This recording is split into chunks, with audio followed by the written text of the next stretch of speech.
ह्याचं कारण येणारी माणसं जी आदळतात त्याच्यामुळे ना.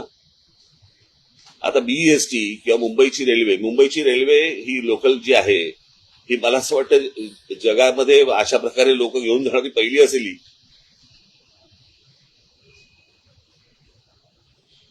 ज्या प्रकारे लोक रोज लोकलमधनं प्रवास करतात हे थक्क करणार आहे. त्याच्यातही तुम्ही रोज रेल्वे चालू आहे.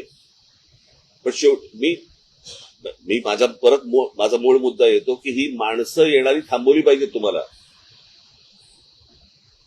बाहेरच्या राज्यांमधली बाहेरची शहरं ही तुम्हाला डेव्हलप करावी लागतील. माणसं येणं थांबवणं गरजेचं आहे.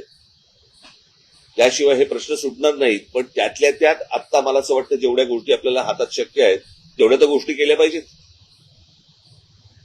मी दरवेळेला सांगत असतो की बाबा 4 प्रकारच्या जमिनी आहेत. एक आहे मुंबई महानगरपालिकेची, एक आहे राज्य सरकारची, एक आहे केंद्र सरकारची आणि एक आहे खासगी. या तिन्ही जागांच्या वरती झोपडपट्ट्या होतात. खासगीवरती गोदरेजची तशी इंटॅक्ट लँड आहे. कारण त्याला आईबाप आहे. आपल्याकडे कुंपणच शेत खात आहे.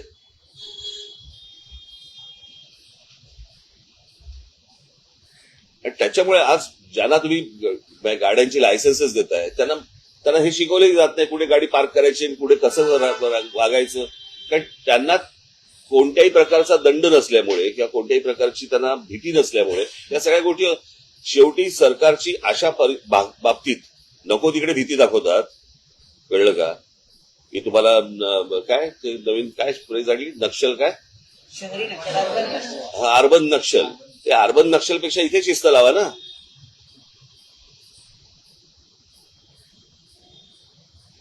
इथे गरजेचे आहेत.